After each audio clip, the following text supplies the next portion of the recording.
दिनानिमित्त स्वातंत्र्य दिनानिमित्त सर्वप्रथम या जिल्हा परिषद प्राथमिक शाळेमध्ये जमलेले माझे हे युवा मित्र, शाळेचे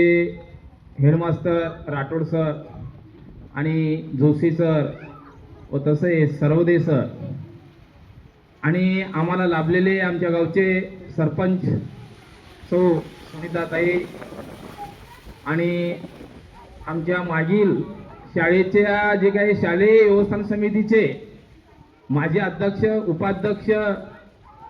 आणि या गावातील police Patil Padmaja Khemkar, Jawale madam, Jagdale madam व तसेच कोकाटे आणि नवनिर्वाचित आमच्या शालेय व्यवस्थापन समितीचे सदस्य बनसोडे मॅडम आणि तसेच आम्हाला या शालेय व्यवस्थापन समितीमध्ये चांगले विचार सांगण्यासाठी आम्ही एक सदस्य निवडलो, तो दत्तात्रय अंकुश मोरे तसेच धनराज जावळे आणि येथे जमलेले सर्व मान्यवर पदाधिकारी या कार्यक्रमाला उपस्थित राहिले त्याबद्दल सर्वप्रथम शालेय व्यवस्थापन समितीचे अध्यक्ष म्हणून मी सर्वांचं या ठिकाणी आभार व्यक्त करतो। आता मी काय जास्त वेळ घेणार नाही कारण लेकरं आता भुकेलेले आहेत, वास्तविक आता ऊन आहे। मी थोडंच या ठिकाणी थोडं बोलणार आहे, 4 शब्द आग्रह आमच्या जोशी सरांचा झाला। या ठिकाणी आज आपल्याला कळालं असं, आता शालेय व्यवस्थापन समितीच्या अध्यक्षाची नियुक्ती झाली, सदस्याची नियुक्ती झाली, खरं आहे, मान्य आहे, परंतु शालेय शिक्षण समितीचा अध्यक्ष आहे तो त्यानंच बघावं, त्यानंच शाळेवर जावं,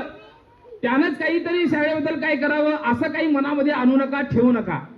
जे काही शालेय शिक्षण समितीचे जे सदस्य आहेत, उपाध्यक्ष आहेत, तेच सर्वजण अध्यक्ष म्हणून या शाळेची जबाबदारी पार पाडलं पाहिजे। आज वास्तविक पाहता मी सगळ्यांना फोन केलतो, कुणाचा फोन एंगेज दाखवू लागला, कुणाचा बंद राहिला। खरं तर म्हणलं फोन करायची गरज नाही, प्रत्येकाला सांगितलेलं आहे सर्व सदस्यांनी यावं, शाळेमध्ये काय चाललं आहे, शाळेचा विकास कशा पद्धतीचा होऊ लागलेला आहे हे आपण पाहावं आणि जी काय अडी अडचण आहे ते याच्या मला सांगावं किंवा अध्यक्ष या नात्याने मला त्यांनी कल्पना द्यावी, मी त्यामध्ये सुधार करण्याचं जे काही वाचक म्हणलं त्या ठिकाणी सरांना मी सांगन।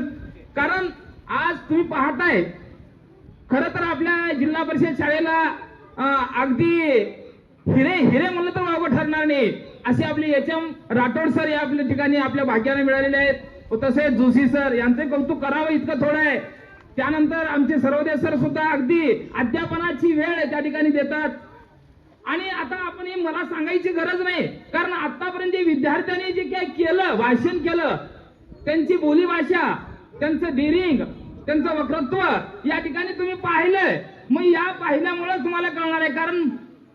मुलाचे बाळाचे पाय पाळण्यात दिसतात, अगदी या शाळेचा विकास या ठिकाणी बौद्धिक विकास साधण्याचं काम आमच्या राठोड सरांना आणि सर्वदे सर आणि जोशी सरांनी केलेलं आहे। यापुढेही मला थोडं सुचवायचं आहे राठोड सर, आता या बौद्धिक विकासाबरोबरच शारीरिक विकास काहीतरी साधावं म्हणून या शाळेच्या प्रांगणामध्ये जे काही कबड्डीचा जे काही खेळ आहे, खो खोचा खेळ आहे, ते प्रत्येक दिवशी प्रत्येक शाळे वर्गाला 1 तास तरी द्यावं, जेणेकरून विद्यार्थ्यांच्या जीवनामध्ये शारीरिक विकास होईल आणि पुढे चालून कोणी देश सेवा करण्यासाठी सैनिक होईल, कोणी काही शिपाई होईल, अशा प्रकारचं एक साध्य तुम्ही समोर ठेवा आणि हे कार्य तुम्ही करा। एवढंच मला या ठिकाणी सांगायचं आहे, कारण जास्त मी वेळ घेणार नाही, कारण मला लई बोलायची सवय,